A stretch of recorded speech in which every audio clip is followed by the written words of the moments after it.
ଛେନା ପରି ନରମ, ତୁଳା ପରି ନରମ, ମା ଲକ୍ଷ୍ମୀଙ୍କର ଅତି ପ୍ରିୟ ଏହି ପିଠା।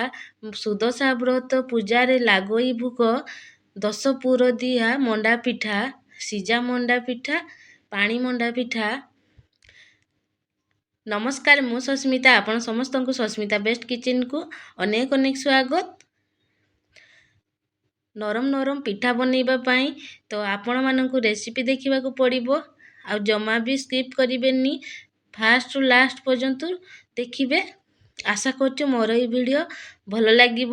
ଯଦି ମୋର ଏହି ଭିଡ଼ିଓ ଭଲ ଲାଗେ, ଲାଇକ୍, ସେୟାର, କମେଣ୍ଟ କରିବେ।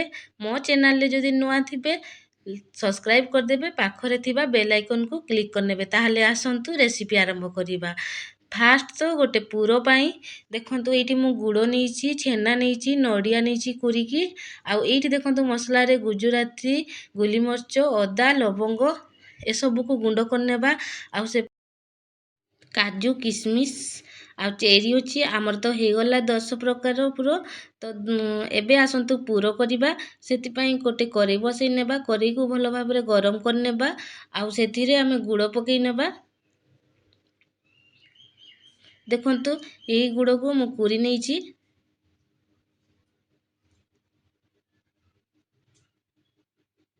ଗୁଡ଼କୁ ଟିକେ ଭଲ ଭାବରେ ଚଲେଇ ନେବା। ଏଇଠି ଚାହିଁଲେ ସପା ଚିନି ବି ଦେଇପାରିବେ। ଏଇଠି ଅଳ୍ପ ଟିକେ ପାଣି ଦେଇଦେବା।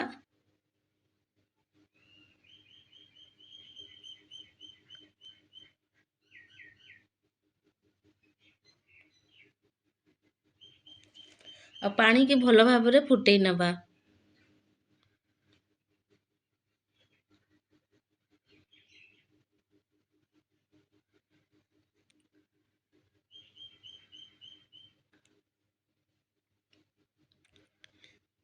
ଏବେ ଆମେ କୁରିକି ରଖିଥିବା ନଡ଼ିଆକୁ ପକେଇ ନେବା,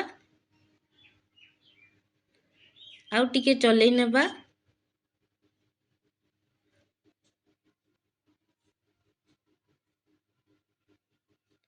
ଆଉ ଏବେ ଆମେ ଛେନା, କାଜୁ, କିସମିସ୍, ଚେରିକୁ ଦେଇ ନେବା।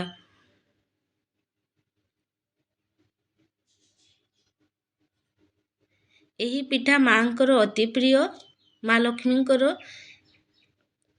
ଏହି ପିଠା ସୁଦଶା ବ୍ରତରେ ଭୋଗ ଲାଗେ, ଗୁରୁବାର ଓଷାରେ ବି ଭୋଗ ଲାଗେ।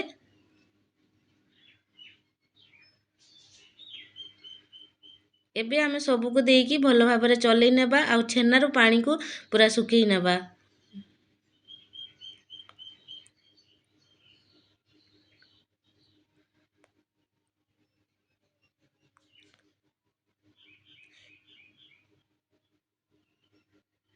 ଏଇଠି ଦେଖନ୍ତୁ ଆମର ଶୁଖିଗଲାଣି, ଆଉ ଆମର ପୁରଟା ବି ରେଡ଼ି ହେଇଗଲାଣି। ଏବେ ଆମେ ଯେଉଁ କୁଟିକି ରଖିଛେ ମସଲାକୁ ତାକୁ ଦେଇ ନେବା।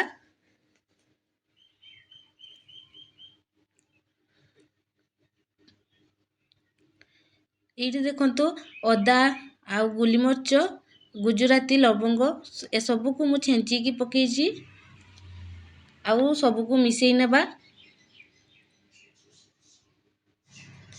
ଏବେ ଗୋଟେ ପ୍ଲେଟ୍ରେ ପୁରକୁ କାଢ଼ି ନେବା, ଆଉ ଥଣ୍ଡା ହେବା ପାଇଁ ରଖିନେବା।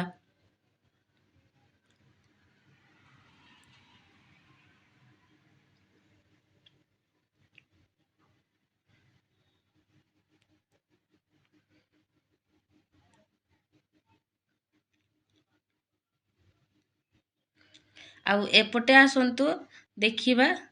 ଏଇଠି ଦେଖନ୍ତୁ ଚାଉଳକୁ ମୁଁ 3-4 ଘଣ୍ଟା ହେଲାଣି ବତୁରେଇ ରଖିଛି।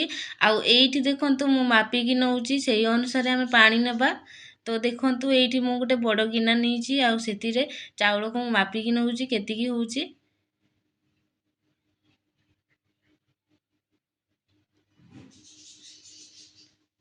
ତ ଦେଖିପାରୁଛନ୍ତି ଚାଉଳ ଏଇଠି ପୁରା ଫୁଲ୍ ବି ହେଲାନି, ଅଧାରୁ ଟିକେ ଉପରକୁ ହେଲା। ସେଇ ଅନୁସାରେ ଆମେ ପାଣି ଦେବା। ଏବେ ଗ୍ରାଇଣ୍ଡର ଜାରରେ ଚାଉଳକୁ ସବୁ ଦେଇ ନେବା।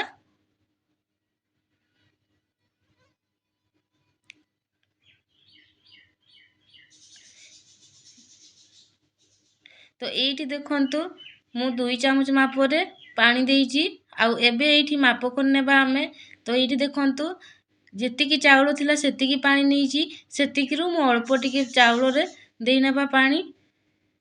2 ଚାମଚ ଆଗରୁ ଦେଇଥିଲି, ତାପରେ ଅଳ୍ପ ଦେଇନେବା। ଦେଖନ୍ତୁ ଏତିକି ପତଳା କରିବେ ଜନ୍ତୁଣି ପାଇଁ। ତ ଏବେ ଆସନ୍ତୁ ଗ୍ୟାସରେ ଆମେ କରେଇ ବସେଇ ନେବା। ଆଉ ଯେଉଁ ପାଣି ଆମେ ମାପ କରିକି ରଖିଥିଲେ ସେତିକି ପାଣି ହିଁ ଦେବା ଆମେ। ଆଉ ପାଣିକି ଭଲ ଭାବରେ ଫୁଟେଇ ନେବା। ସ୍ୱାଦ ଅନୁସାରେ ଏଇଠି ଲୁଣ ଦେଇଦେବା। ଏଇଠି ଦେଖନ୍ତୁ 5-6 ଚାମଚ ଚିନି ଦେଇଦେବା। ମିଠା ଅନୁସାରେ ଚିନି ଦେବେ। ଏବେ ଆମେ 1 ଚାମଚ ଘିଅ ଦେଇଦେବା। କରେଇରେ ଲାଗିବନି ଜନ୍ତୁଣି, ଆଉ ୟାର ଟେଷ୍ଟ ବି ଭଲ ଆସିବ। ଏଇଠି ଦେଖନ୍ତୁ ପାଣି ତ ଆମର ପୁରାପୁରି ଫୁଟିଗଲାଣି। ଏବେ ଆମେ ଯେଉଁ ବାଟିକି ରଖିଥିବା ପିଠକୁ ଅଳ୍ପ ଅଳ୍ପ କରିକି ପକେଇ ନେବା। ଆଉ ଏପଟେ ଘାଣ୍ଟି ନେବା। ଘାଣ୍ଟିବା ଜମା ବି ବନ୍ଦ କରିବେନି। ତ ଏଇଠି ଦେଖନ୍ତୁ ମୁଁ କେମିତି ପକଉଛି ଗୋଟେ ହାତରେ, ଆଉ ଗୋଟେ ହାତରେ ଚଲଉଛି। ତ ଏଇଠି ଦେଖନ୍ତୁ ସବୁ ଜାଗାକୁ ଦେଇ ଦେଇଛେ। ଏବେ ଭଲ ଭାବରେ ଜନ୍ତୁଣିକୁ ଚଲେଇ ନେବା, ନହେଲେ ଲାଗିଯିବ।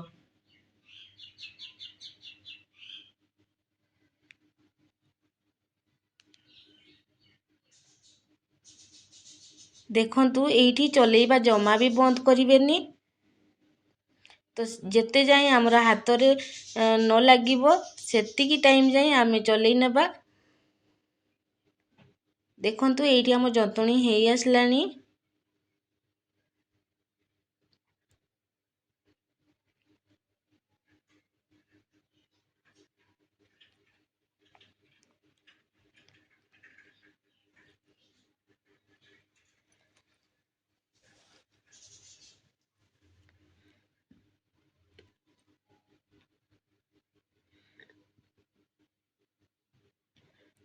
ଏଇଠି ଦେଖନ୍ତୁ ପୁରାପୁରି ଆମ ଜନ୍ତୁଣି ହେଇ ଆସିଲାଣି।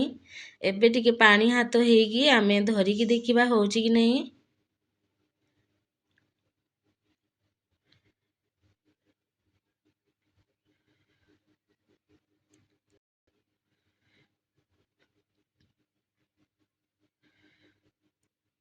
ଏଇଠି ଦେଖନ୍ତୁ କରେଇରେ ବି ଲାଗୁନି, ଆଉ ପୁରା ଗୋଲ ହେଇକି ହେଇଗଲାଣି। ଆଉ ଏଇଠି ଦେଖନ୍ତୁ ହାତରେ ବି ଜମା ବି ଲାଗୁନି।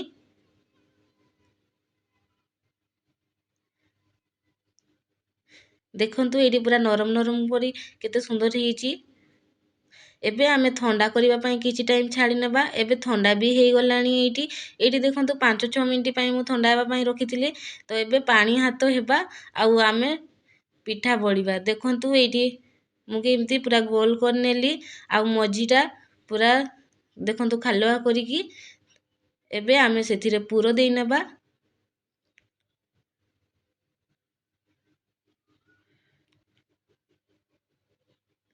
ମଣ୍ଡା ପିଠାରେ ପୁର ବେଶୀ ବେଶୀ ଦେଲେ ଭଲ ଲାଗିଥାଏ।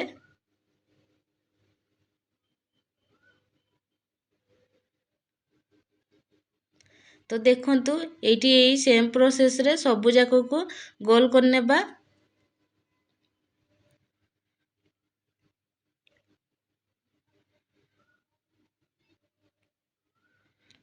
ପୁଣି ପାଣି ହାତ ହେଇକି ଆମେ କରିବା, ନହେଲେ ହାତରେ ଲାଗିଯିବ। ଏଇଠି ଦେଖନ୍ତୁ ଛୋଟ ବଡ଼ ଆପଣ ଯେମିତି ଚାହିଁବେ ସେଇ ଅନୁସାରେ କରିବେ। ତ ଚାହିଁଲେ ଛୋଟ ଛୋଟ କରିବେ, ଚାହିଁଲେ ବଡ଼ ବଡ଼ କରିବେ। ତ ଏଇଠି ଦେଖନ୍ତୁ ମୁଁ ବଡ଼ ବଡ଼ କରି ନେଇଛି।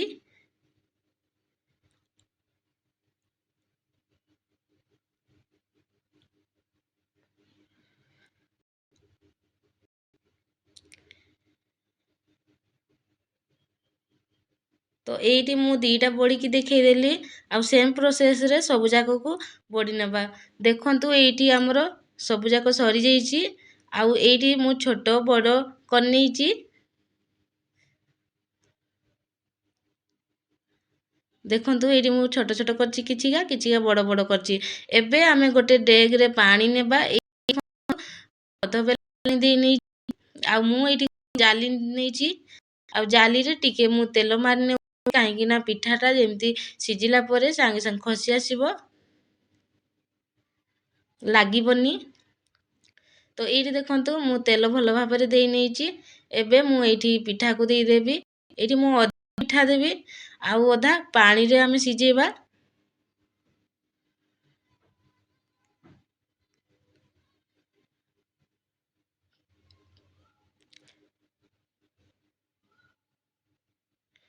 ତ ଏଇଠି ଦେଖନ୍ତୁ 7ଟି ପିଠା ଦେଇଛି।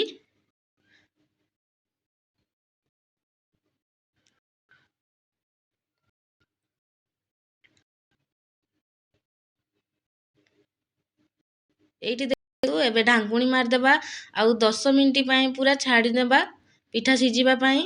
ତ ଏଇଠି ଦେଖନ୍ତୁ ଆମର 10 ମିନିଟ୍ ବି ହେଇଗଲାଣି ଆଉ ଏଇଠି ପିଠା ବି ସିଝିଗଲାଣି। ସାଇଡରେ ରଖିନେବା ହେବା ପାଇଁ ଦେବା।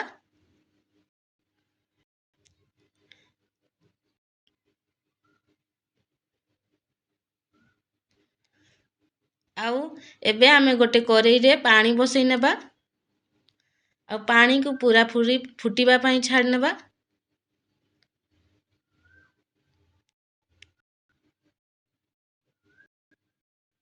ଏଇଠି ଦେଖନ୍ତୁ ପାଣି ପୁରା ଫୁଟିଲା ପରେ ହିଁ ପିଠାକୁ ଛାଡ଼ିବା।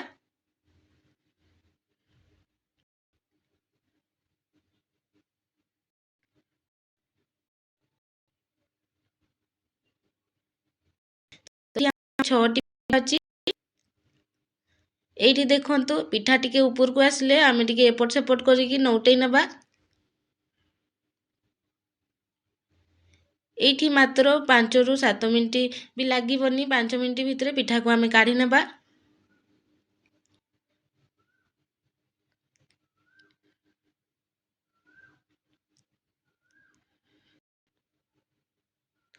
ପିଠା ଆମର ସିଝିଗଲାଣି, ଏବେ ଆମେ କାଢ଼ି ନେବା ପିଠାକୁ।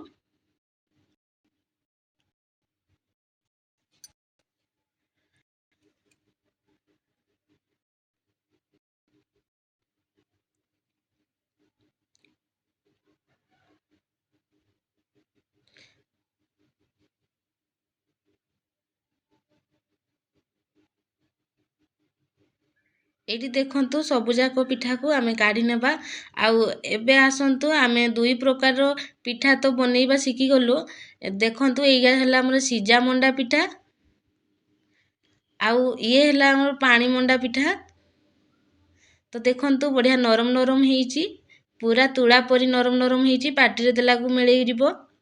ଦେଖନ୍ତୁ ଦୁଇଟି ଯାକ ପିଠା ପୁରା ନରମ ନରମ ହେଇଛି। ଆଉ ଏବେ ଦେଖନ୍ତୁ ପିଠାକୁ ଆମେ ଖଣ୍ଡ କରିକି ଦେଖେଇ ନେବା। ଆଉ ଏଇଠି ଦେଖନ୍ତୁ ପୁର ବେଶୀ ଦେଇଥିଲେ ପିଠାଟା ବହୁତ ଟେଷ୍ଟି ଲାଗିଥାଏ ଆଉ ଦେଖିବାକୁ ବି ସୁନ୍ଦର ହେଇଥାଏ। ତ ଆଗାମୀ ସୁଦଶା ବ୍ରତରେ ଆପଣମାନେ ଏହିପରି ପିଠା ବନେଇକି ମାଙ୍କ ପାଖରେ ଭୋଗ ଲଗେଇବେ।